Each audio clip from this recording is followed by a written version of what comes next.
Hello guys, in today's video I will be showing you how to fix TikTok lag on Android problem. So the answer is easy, just go to the settings and then scroll down to the apps section and then go to the search and search TikTok and then go to the storage, and here you will find this clear cache option. Click on it.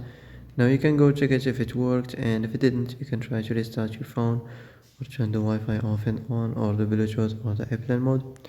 Also you can try to clear data, but be careful. If you clear data, all this application's data will be deleted. This includes all files, the settings, the accounts, the databases, etc. So be careful if you want to clear your data. And that's it for today's video. I hope this is the answer you've been looking for. If you like this video, don't forget to like and subscribe, and see you in the next video. Thanks for watching.